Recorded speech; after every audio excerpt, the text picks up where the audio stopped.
بسم اللہ الرحمن الرحیم۔ ہم حضرت عمر کے انصاف کے بارے میں پڑھ رہے تھے، سچا انصاف پڑھ رہے تھے ہم۔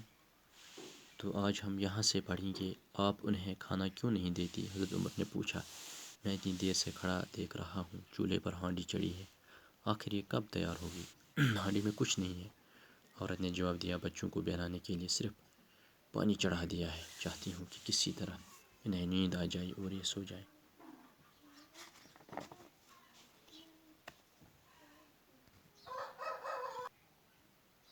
حضرت عمر نے دیکھا تو واقعی ہانڈی میں صرف پانی اور کچھ کنکریاں تھیں۔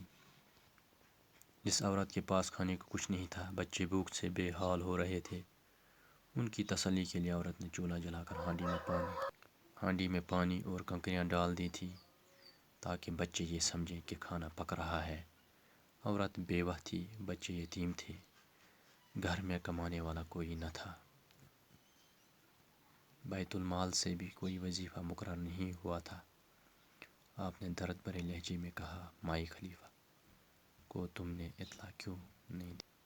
عورت نے جواب دیا، میرے اور عمر کے درمیان اللہ فیصلہ کرے گا، میں ان سے کیوں کہوں گی؟ ان کا فرض ہے کہ وہ اپنی رعایا کی خبر گیری کریں۔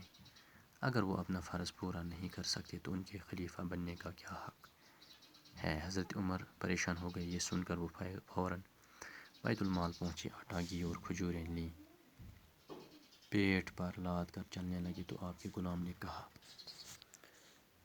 تو حضرت عمر نے اس سے کہ آپ انہیں کھانا کیوں نہیں دیتی؟ حضرت عمر نے پوچھا، میں اتنی دیر سے کھڑا ہوں، چولہے پر ہانڈی چڑھی، آخر یہ کب تیار ہوگی؟ تو اس عورت نے جواب دیا کہ ہانڈی میں کچھ نہیں ہے، بچوں کو بہلانے کے لیے صرف پانی چڑھا دیا ہے، میں چاہتا ہوں کہ انہیں کسی طرح سے نیند آ جائے اور یہ سو جائیں۔ حضرت عمر نے دیکھا تو واقعی ہانڈی میں صرف پانی اور کچھ کنکریاں تھیں۔ حضرت عمر نے دیکھا کہ اس ہانڈی میں کچھ پانی تھا اور کچھ کنکریاں تھیں۔ اس عورت کے پاس کھانے کو کچھ نہیں تھا، تو بچے بھوک سے بے حال ہو رہے تھے، تو اس کے پاس کچھ نہیں تھا بچوں کو دینے کے لیے۔ ان کی تسلی کے لیے عورت نے چولہا جلا کر ہانڈی میں پانی کنکریاں ڈال دی تھی۔ بچوں کا دل بہلانے کے لیے اس نے اس ہانڈی میں کچھ کنکریاں اور پانی ڈال دیا تھا تاکہ بچے یہ سمجھے کہ کھانا پک رہا ہے۔ عورت بیوہ تھی، بچے یتیم، گھر میں مال کمانے والا کوئی نہ تھا۔ چونکہ یہ عورت جو تھی یہ بیوہ تھی اور گھر میں کوئی کمانے والا نہیں تھا، بیت المال سے بھی کوئی وظیفہ مقرر نہیں ہوا تھا، تو بیت المال سے بھی انہیں کوئی وظیفہ نہیں تھا۔ آپ نے درد بھرے لہجے میں کہا، مائی خلیفہ کو تم نے اطلاع کیوں نہیں دی؟